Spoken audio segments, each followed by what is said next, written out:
Okay, so we were talking about gratuity. I have already spoken that government employee fully exempt. For other employee, 1/2 multiply by average salary per month multiply by completed years of service. This is the first factor. अब मैं वैसे ही पोगा का आपको पढ़ा रहा था, and I said that पोगा will be always appreciated by the government because this is a regularized sector और यहाँ पे एम्प्लॉयज को ज्यादा बेनिफिट मिले ऐसा गवर्नमेंट का इंटेंशन है. तो इसी लैंग्वेज में यहाँ पे जब एवरेज सैलरी पर मंथ ली जाती है, you have to compare your average salary with your last salary. आपको नहीं लग रहा कि आपकी लाइफ में का जो एवरेज सैलरी है और जो लास्ट सैलरी है शायद वो एवरेज से ज्यादा ही होगा? यस. क्योंकि लास्ट सैलरी मतलब समझ रहे हो ना, अभी 2 महीने पहले भी जो इंक्रीमेंट हुआ है वो भी उसमें कैप्चर्ड हुआ होगा. तो ordinarily your last salary will be higher. याद रखो, ऑर्डिनरी लैंग्वेज में your last salary will be higher than the average salary. इसलिए गवर्नमेंट ने यहाँ पे ना हमें बोला कि सर यहाँ पे ना यहाँ पे आप लास्ट सैलरी ले लेना, लास्ट सैलरी पर मंथ. अच्छा, सैलरी का ये मतलब अभी थोड़ा एक्सेप्शनल कैलकुलेशन लग रहा है ना. यहाँ पे देखो ना, ये 1/2 लेना, एवरेज सैलरी लेना, कंप्लीटेड इयर्स ऑफ सर्विस लेना, ये सब नॉर्मल टर्मिनोलॉजीज है. ये थोड़ा आपको अजीब नहीं लग रहा? 15/26 करता है, ये लास्ट सैलरी पर मंथ करता है. ये थोड़ा एक्सेप्शनल कैलकुलेशन है, थोड़ा एक्सेप्शनल है ना, थोड़ा अलग है ये. Am I right? ये जनरल है और ये एक्सेप्शनल है. General, exceptional. Am I right up to this much? Yes yes sir. तो यहाँ पे ना सैलरी का मीनिंग भी ना एक्सेप्शनल है, बहुत एक्सेप्शनल है. मुझे बताओ, क्या कंपनी में सबको टर्नओवर कमीशन मिलता है? जब हम सैलरी की बात करते हैं तो क्या कंपनी को सबको टर्नओवर कमीशन मिलता है? Basic salary plus DAT plus turnover commission. क्या सबको कंपनी में टर्नओवर कमीशन मिलता है, सारे एम्प्लॉयज को? नहीं नहीं, खाली सेल्स एम्प्लॉय को टर्नओवर कमीशन मिलता है, वो भी किसी किसी कंपनी में, नहीं तो वहां पे भी नहीं मिलता. तो टर्नओवर कमीशन तो मिलता ही नहीं, तो इन्होंने बोला हटा दे यहाँ से. ठीक है ना, यहाँ से हटा दे. हाँ, क्या बेसिक सैलरी सारी कंपनी में मिलता है? हाँ सर, बेसिक सैलरी तो सारी कंपनी में मिलता होगा. क्या डीए भी सारी कंपनी में मिलता है? 99% कंपनी में डीए मिलता है. हाँ, लेकिन डीए 2 टाइप के होते हैं, DA in terms and DA not in terms. तो यहाँ पे है ना, लॉ ने ना डीए बोल के छोड़ दिया है. जब लॉ ने डीए बोल के छोड़ दिया सैलरी का मतलब, तो यहाँ पे डीए में कौन से डीए होंगे? Can you please tell me? खाली डीए बोला है लॉ ने और कुछ भी नहीं बोला है. तो डीए में कौन से डीए आएंगे? दोनों आएंगे ना. अरे डीए इन टर्म्स भी आएगा, डीए नॉट इन टर्म्स भी आएगा ना, क्योंकि उन्होंने कुछ बोला ही नहीं है. उन्होंने बाकी हर जगह पे बोला है DA forming part of retirement benefit, DA forming part of retirement benefit, DA forming part of retirement benefit. यहाँ पे कुछ भी नहीं बोला. इसका ये मतलब है कि डीए इन टर्म्स होगा तभी भी आपको लेना है, डीए नॉट इन टर्म्स होगा तभी भी आपको कैलकुलेशन में लेना है. ऐसा खाली ग्रेच्युटी के पोगा में होता है. मैंने क्या बोला समझे? इसलिए एक्सेप्शनल है, ये एक्सेप्शनल है पोगा के लिए.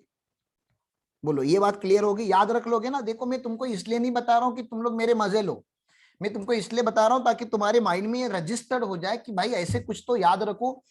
कुछ स्टोरीज से, कुछ बातों से, कुछ डायलॉग से आपके माइंड में ये बात याद हो जाए कि यहाँ पे सैलरी का मीनिंग क्या है. तो यहाँ पे सैलरी का मीनिंग है बेसिक प्लस डीए. ठीक है ना. टर्नओवर कमीशन तो मिलता नहीं तो इन्होंने लिया नहीं, डीए पक्का मिलता है, लेकिन उन्होंने बोला दोनों डीए ले लेना. अच्छा, फिर उन्होंने यहाँ पे एक टर्मिनोलॉजी को यूज किया और वो टर्मिनोलॉजी है राउंडेड ईयर्स ऑफ सर्विस. अब मुझे बताओ, कंप्लीटेड ईयर्स ऑफ सर्विस बड़ा होता है कि राउंडेड ईयर्स ऑफ सर्विस बड़ा होता है? राउंडेड मतलब समझते हो ना, राउंडिंग ऑफ करना, फ्रैक्शन को राउंडिंग ऑफ करना. दोनों में बड़ा कौन सा होता है, राउंडेड ईयर्स ऑफ सर्विस की completed years of service? Rounded. Rounded बड़ा होता है. सर एग्जांपल दो. एग्जांपल देता हूं. मैंने बोला कि मेरे एक एम्प्लॉय ने 28 ईयर्स एंड 11 मंथ जॉब किया है. ठीक है ना. तो दोनों अगर इसका मैं लिखूं, इसका मैं कंप्लीटेड लिखूं तो कितने साल लिखूंगा मैं? कंप्लीटेड ईयर्स ऑफ सर्विस मैं बोलूंगा तो 28 इयर्स. 28 ईयर्स लिखना पड़ेगा. और राउंडेड लिखूंगा तो 29. तो 29 ईयर्स लिखूंगा। 29। तो सर ऑब्वियसली यहाँ पे ज्यादा बेनिफिट दिया गया है, आपको दिख रहा है ना, पोगा को ज्यादा बेनिफिट दिया गया है। यहाँ पे कंप्लीटेड लिखा है, यहाँ पे राउंडेड लिखा है, तो यहाँ पे बड़ा नंबर आएगा, बड़ा नंबर तो बड़ा एग्जाम्पशन। तो ये बात ऐसी यहाँ पे लिखी गई है। चलो राउंडेड नंबर ऑफ सर्विस की और थोड़ी बातें कर लेते हैं। मुझे बताओ 28 ईयर्स एंड 4 मंथ अगर होगा तो कंप्लीटेड में भी कितना आएगा और राउंडेड में भी कितना आएगा? कंप्लीटेड में कितना आएगा 28 years. और राउंडेड में कितना आएगा? 28 years. यहाँ पे भी 28 ही आएगा क्योंकि ये 4 मंथ ही है। तो सर राउंडिंग ऑफ कब होता है? when the fraction exceeds 6 month, जब वो 6 मंथ से ज्यादा होता है ना फ्रैक्शन ऑफ ईयर, तभी हमारा क्या होता है? राउंडिंग ऑफ होता है। तो मुझे ये इसका आंसर दे दो सर, अगर 28 ईयर्स एंड 6 मंथ किया होगा तो कंप्लीटेड कितना आएगा और राउंडेड कितना आएगा? 28 ईयर्स और 6 मंथ किया होगा तो कंप्लीटेड कितना आएगा? 28 years. 28 ही आएगा। लेकिन राउंडेड में कितना आएगा? 29 years. 29। Everybody please reply. Sir यहाँ पे ना 28 ही आएगा सर, लेकिन ये 6 मंथ है। मेरा भी तो वही मानना है, 6 मंथ है। मैंने लिखा कि यहाँ पे लॉ में लिखा गया है कि फ्रैक्शन को आपको राउंडिंग ऑफ तभी करना है जब ये एक्सीड करता है 6 मंथ। मैंने एग्जैक्ट 6 मंथ लिखा है। 6 मंथ 2 डेज तो होना चाहिए था कम से कम, 6 मंथ 1 डे तो होना चाहिए था, 7 होना चाहिए था। एग्जैक्ट 6 के ऊपर राउंडिंग ऑफ नहीं होता। मैथमेटिक्स नहीं है, यहाँ पे लॉ पढ़ा रहा हूं मैं आप लोगों को। लॉ में लिखा गया है कि फ्रैक्शन को राउंडिंग ऑफ तभी करना व्हेन इट एक्सीड्स 6 मंथ। बोलो ये कॉन्सेप्ट याद रख लोगे ना अभी जो मैंने बताया था लास्ट में? ठीक है ना? याद देखो कितना रखना है। प्रॉब्लम ये नहीं समझने का, प्रॉब्लम ये कि आपको याद रखना है। ठीक है ना? तो धीरे धीरे याद रखोगे तो हो जाता है। सर मैंने कहा प्रिपरेशन करके पढ़ा है, मैं सो के उठा हूं, नहाया हूं, रेडी हुआ, आपको पढ़ा रहा हूं, मुझको याद है। मुझको क्यों याद है? क्योंकि मैंने अभी तक इसको बहुत बार पढ़ाया हुआ है, मैंने बहुत बार रीड किया हुआ है। तो आपको कैसे याद होगा? आपको भी बहुत बार पढ़ना पड़ेगा, बहुत बार रीड करना पड़ेगा, और कोई रास्ता नहीं है इसका। लेकिन एक बार फिक्स हो जाता है तो हो जाता है। देखो फटाफट देखो, 15/26 किया है यहाँ पे, into last salary into rounded number of service, actual gratuity received, statutory limit 20 lakh whichever is lower, 1/2 average salary per month, completed number of years of service, actual gratuity received, statutory limit 20 lakh whichever is lower। ठीक है ना? तो ये exempt हो जाता है। मुझे बताओ अगर ये एग्जम्प्ट हो गया तो टैक्सेबल कैसे आएगा? अभी जो मैंने फॉर्मूला निकाल के आपको बताया, ये फॉर्मूला whichever is lower लगा के एग्जम्प्ट की अमाउंट निकालती है। तो गवर्नमेंट नहीं बता रहा हूं, एग्जाम में हमारी इंस्टीट्यूट जो है वो टैक्सेबल ग्रेच्युटी पूछती है। तो टैक्सेबल ग्रेच्युटी का फॉर्मूला क्या बनेगा? सोचो ना, हम इतना मेहनत करके एग्जाम ग्रेच्युटी निकालते, तो टैक्सेबल ग्रेच्युटी का फॉर्मूला क्या निकलेगा? Gratuity received minus exam, gratuity received minus exempted gratuity is equal to taxable gratuity. तो जो बैलेंसिंग फिगर होता है, अगर होता है तो टैक्सेबल ग्रेच्युटी आता है। तो ये बात यहाँ पे लिखी गई है। ठीक है ना? फटाफट इसके नीचे के नोट्स अभी देख लेते हैं। नोट्स में देखो क्या क्या लिखा गया है। Sir salary is equal to basic salary plus DA POGA के लिए। ये बहुत बड़ी बात है, ये एक्सेप्शनल है, ये ऐसा यहीं पे होता है। ठीक है ना? Rounded years of service is equal to round off only if fraction exceed 6 month, और उसका यहाँ पे एग्जांपल दिया हुआ है 32 years 8 month is equal to 33, 32 4 month is equal to 32, 32 6 month is equal to 32 only। ठीक है, आगे चलता हूं। एनी अदर एम्प्लॉय अगर होता है तो salary is equal to basic salary plus DA plus turnover commission for 10 month. Average salary per month is equal to divide by 10 कर दो तो बात हो जाएगा। इसमें बोला गया excluding the month of retirement, तो मंथ ऑफ रिटायरमेंट को इग्नोर कर दो। क्यों मंथ ऑफ रिटायरमेंट को इग्नोर कर दो? क्योंकि यहाँ पे लिखा है presiding the month of retirement. तो दिसंबर के 1 तारीख को रिटायर हो गए तभी भी नवंबर से पीछे के 10 महीने लेने हैं। दिसंबर के 15 तारीख को रिटायर हो गए तभी भी नवंबर से ही लेना है। 31 दिसंबर को रिटायर होगा तभी भी नवंबर से लेना है। मतलब जिस महीने में आप रिटायर हुए हो उस महीने को इग्नोर करना है। सर आप इतना इसके बारे में बात क्यों कर रहे हो? आपको लीव इनकैशमेंट में ये समझ में आएगा, यहाँ पे नहीं आएगा। लीव इनकैशमेंट में लैंग्वेज थोड़ा अलग है। इग्नोर फ्रैक्शन ईयर, ठीक है ना? यहाँ पे फ्रैक्शन ईयर को इग्नोर करना पड़ेगा। और यहाँ पे और एक बात लिखी गई है कि अगर आपने इसके पहले भी कभी जिंदगी में ग्रेचुटी रिसीव की होगी नॉन पोगा एम्प्लॉयर से, तो वहां पे जितना आपने एग्जम्पशन क्लेम किया होगा उतना ये 20 लाख में से माइनस होगा। मतलब मुझे बोलना क्या है, पूरी जिंदगी में आपको 20 लाख का एग्जम्पशन मिलेगा अदर्स के केस में, ठीक है ना। आपको बार बार 20 लाख का लिमिट नहीं मिलेगा। आपने पहले जॉब में से एग्जम्पशन लिया 6 लाख का, तो जब नेक्स्ट जॉब के लिए आप जब कंप्यूट करोगे तो मैक्सिमम की जगह पे 20 लाख लिख के नहीं 14 लाख लिखना पड़ेगा, क्योंकि 6 lakh you have already enjoyed as exemption. तो ये एक पॉइंट है। Taxable gratuity is equal to gratuity received minus gratuity exempted under 1010, ऐसी यहाँ पे बात की गई है। अब बात होती है क्वेश्चन सॉल्व करने की। चलो फटाफट क्वेश्चन सॉल्व करेंगे आज, ठीक है ना। यूजुअली मुझे अच्छा नहीं लगता आप लोगों को लिखाने के लिए, लेकिन सॉल्व करेंगे। कुछ कुछ बातें जब तक लिखेंगे नहीं तब तक बैठेंगे नहीं यहाँ पे। फटाफट हम लिखना चालू करेंगे प्लीज।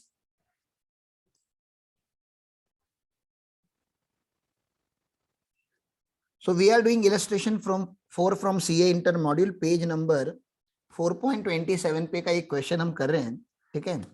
मिस्टर रवि रिटायर हो गए, very good, on 15th June 2020 after completing 26 years and 8 months of service and have received the gratuity 15 lakh। हमारे 3 नंबर में का एक नंबर हमें मिल गया 15 lakh rupees actual gratuity receive.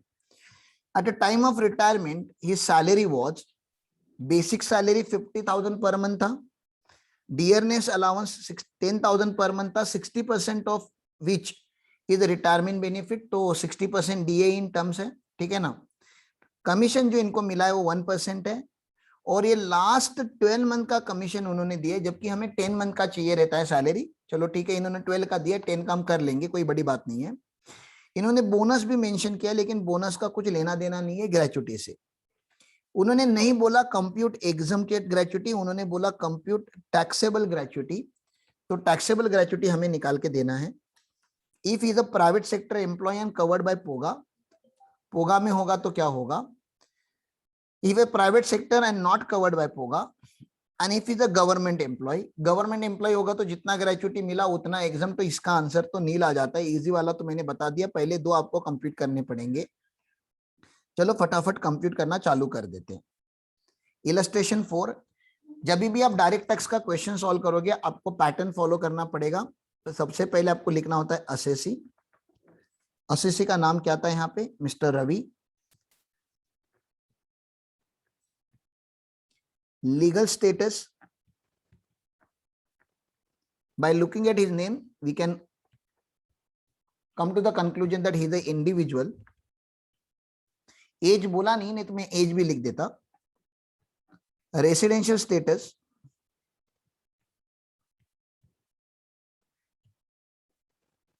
कुछ बोला नहीं तो ओआर ही होता है, RNOR। पेज के इसी के राइट हैंड कॉर्नर पे AY 2122, PY 2021 और परमानेंट अकाउंट नंबर डैश, जो दिया नहीं होता क्वेश्चन में। फिर यहाँ पे हेडिंग आपको वो लिखनी है जो उन्होंने डिमांड किया हुआ है। उन्होंने डिमांड किया है computation of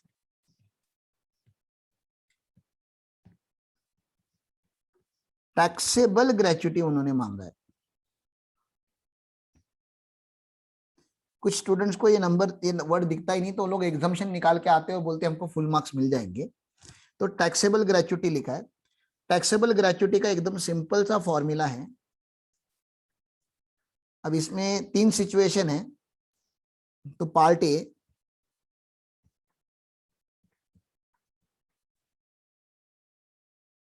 पोगा employ. Part A मैंने लिख दिया पोगा एम्प्लॉय। पोगा एम्प्लॉय के लिए हमें कंप्यूट करना है। कैसे कंप्यूट करेंगे, एक छोटा सा हल्का सा टेबल बनाएंगे, बहुत बड़ा टेबल नहीं, एकदम छोटा सा टेबल बनता है ये।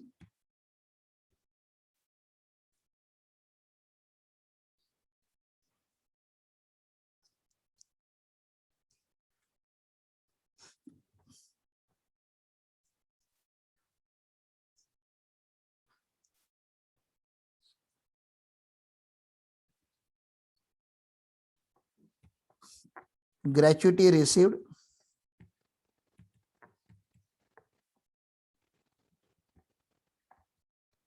$15 lakh less exemption under section 10 clause 10, sub clause 2, क्योंकि पोगा है तो 2। तो यहाँ पे जो भी एग्जम्पशन आएगा उसके बाद जो बच जाएगा उसको हम बोलते हैं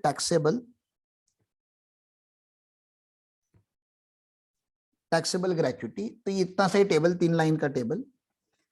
तो सर हमें कंप्यूट क्या करना है? हमें कुछ नहीं कंप्यूट करना है, हमें वर्किंग नोट में एग्जम्पशन कंप्यूट करना है। तो वर्किंग नोट नंबर 1,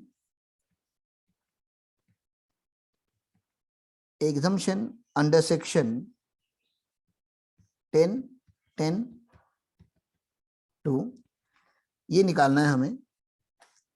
उसके लिए हमें लगेगा सैलरी। पहले सैलरी की बात कर लेंगे। Salary is equal to last salary per month. Last salary का मीनिंग यहाँ पे था, क्या था बता दोगे आप लोग तो अच्छा होगा, प्लीज पार्टिसिपेट। यहाँ पे पोगा में सैलरी का मीनिंग क्या होता है, प्लीज बता दो। Basic plus DA. Basic plus DA. Basic plus DA. तो डीए तो पूरा लेना पड़ेगा ना, तो क्वेश्चन में बेसिक था 50,000 रुपीज और डीए पूरा का पूरा 10,000 लेना पड़ेगा। तो 50,000 रुपीज का मैंने बेसिक सैलरी ले लिया और डीए मैंने 10,000 ले लिया यहाँ पे। ठीक है, बेसिक प्लस डीए ले लिया तो ये टोटल 60,000 हो जाता है। चलो ठीक है, सैलरी आ जाता है तो अपना काम खत्म। पहला नंबर हमें लिखना है 15/26 into last salary per month into rounded years of service। Bracket में कैलकुलेशन करके दिखा दो। 15/26 इंटू 60,000 इंटू कितने साल लेंगे? 26 year 8 month is equal to 27. 27 years. 27 लिया जाएगा। फटाफट कंप्यूट करो। 60,000 इंटू 15 डिवाइड बाय 26 इंटू 27।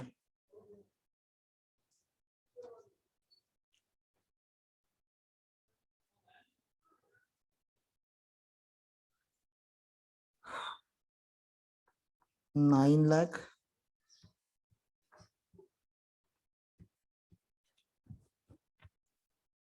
बोलो कैलकुलेशन राइट है मेरा? Yes. Yes. Okay, second number है हमारा एक्चुअल ग्रेच्युटी रिसीव्ड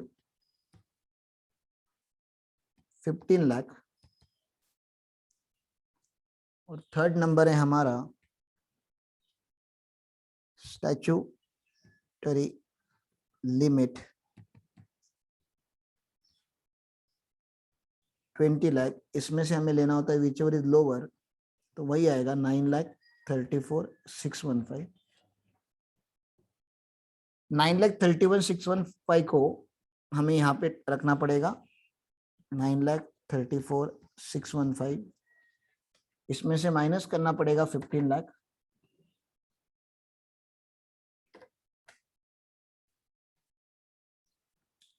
आंसर कुछ इतना आना चाहिए, 5,64,385।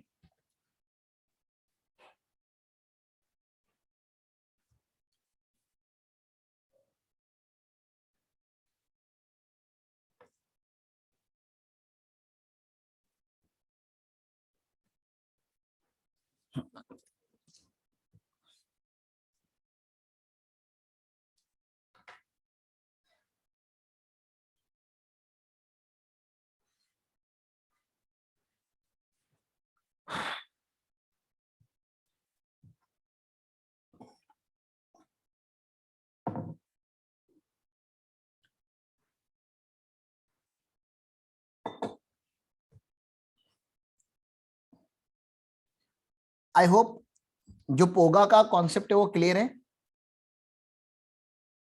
Yes, sir. Yes, sir. ठीक है ना, चलो नॉन पोगा का कर लेते।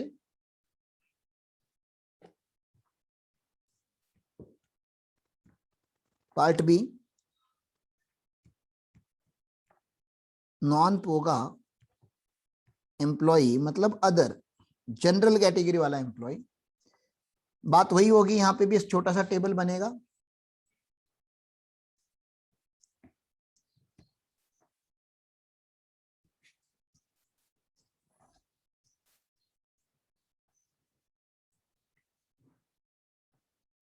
gratuity received,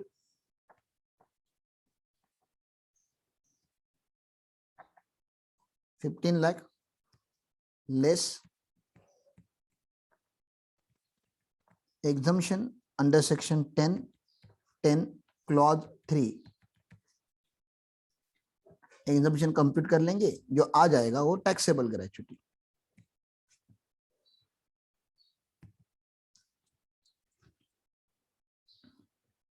कॉम्प्लिकेटेड क्या होता है हमेशा, कॉम्प्लिकेटेड या स्टेप 1 होता है कि सैलरी कंप्यूट करो। So salary is equal to basic salary plus DA in terms plus turnover commission for 10 month. चलो फटाफट सैलरी निकाल लेते हैं। बेसिक सैलरी 10 महीने का कितना आएगा, 50,000 इंटू 10 करूंगा तो, या तो लिख ही देता हूं 50,000 इंटू 10, ये एक ब्रैकेट हो जाएगा। डीए इन टर्म्स कितना है, 10,000 रुपीज मुझे हर महीने मिलता है, लेकिन इसमें का 60% डीए इन टर्म्स है ना। देखो 10,000 मिलता है, लेकिन उसमें का 60% मेरा डीए इन टर्म्स है, तो 60% ही लेना पड़ेगा और इंटू 10 करना पड़ेगा मुझे।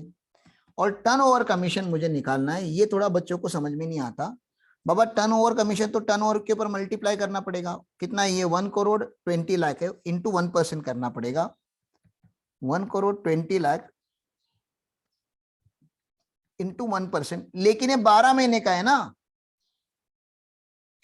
मुझे तो 10 महीने का चाहिए, तो मैं क्या करूं, 10/12 इंटू 10/12। ये वाला स्टेप भूलो मत। चलो सॉल्व करके बता दो ये कितना आता है। ये 5 लाख आएगा, ये 60,000 आएगा,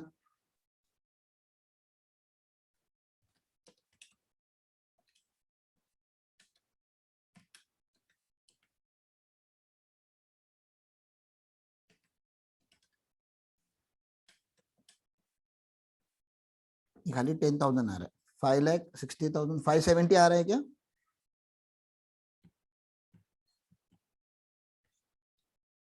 एम आई राइट, 570 आ रहा है।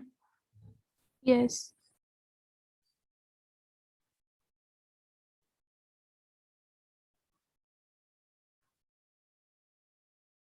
इन लोगों ने सॉल्व करके नहीं दिया, ठीक है। 570 आ रहा है, लेकिन मुझे तो 10 महीने का सैलरी चाहिए था नहीं, मुझे तो क्या चाहिए, मुझे तो चाहिए average salary per month. Average salary per month कैसे आएगा, 570 divide by 10 is equal to 57,000। तो this is my average salary per month. Sir 57,000 आ गया, चलो ठीक है, अभी कैलकुलेशन करते हैं। पहला point 1/2 into average salary per month into completed years of service। फटाफट डेटा पुट करो। 1/2 into average salary per month हमने निकाला 57,000 into completed years of service कितना होगा, 26। क्योंकि यहाँ पे फ्रैक्शन को इग्नोर करना है तो यहाँ पे 26 आता है। तो 57,000 डिवाइड बाय 2 इंटू 26, ये आ रहा है 7,41,000। कुछ कैलकुलेशन एरर करूंगा तो प्लीज बता देना। Actual gratuity received 15 lakh, third है स्टैट्यूटरी लिमिट,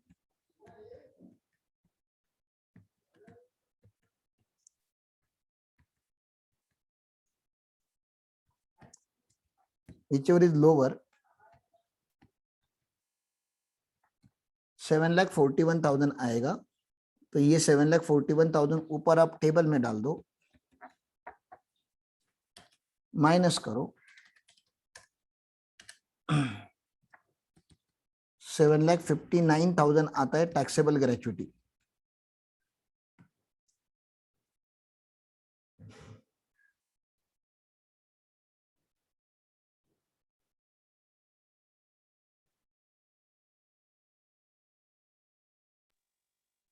सर एक बार नोट दिखा। एक मिनट, इनका आंसर अलग क्यों आया है? सर सैलरी का आंसर रॉन्ग है। 1 crore 20 lakhs में ना आपने हाँ 10 1 लाख आ रहा है वो। 6 lakh 60. मैंने कैलकुलेशन एरर किया लगता है।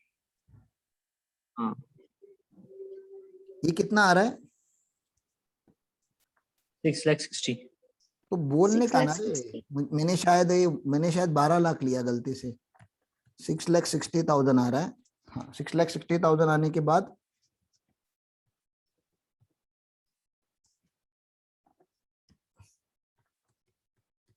$6,60,000 डिवाइड बाय 10 तो 66,000 आएगा ये।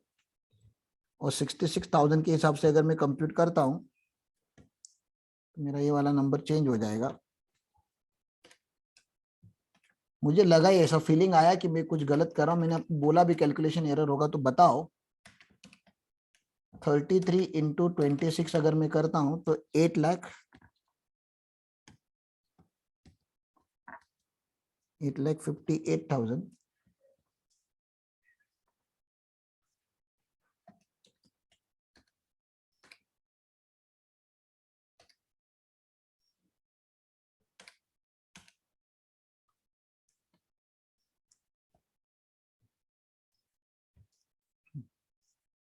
$6,42,000।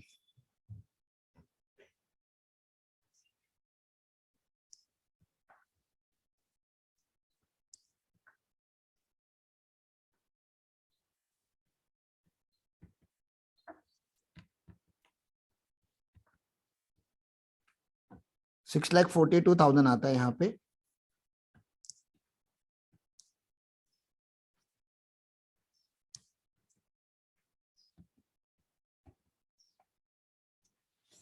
ओके, हो गया आप लोगों का? एक मिनट हाँ. Sir table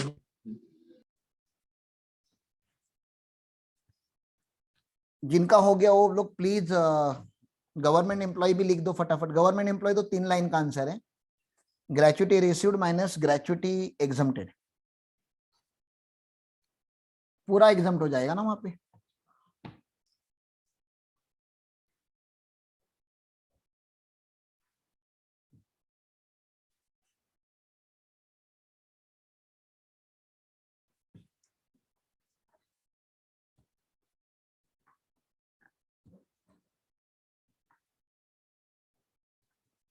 part C government employ, gratuity received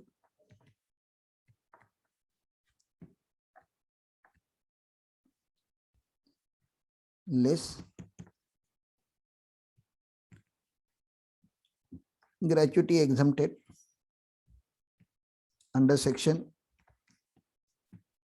10(10)(1) fully exempt हो जाता है।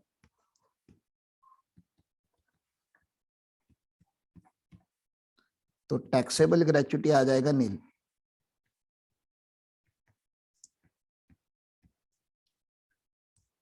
ओके, ग्रेच्युटी में कोई पर्टिकुलर डाउट होगा तो पूछो।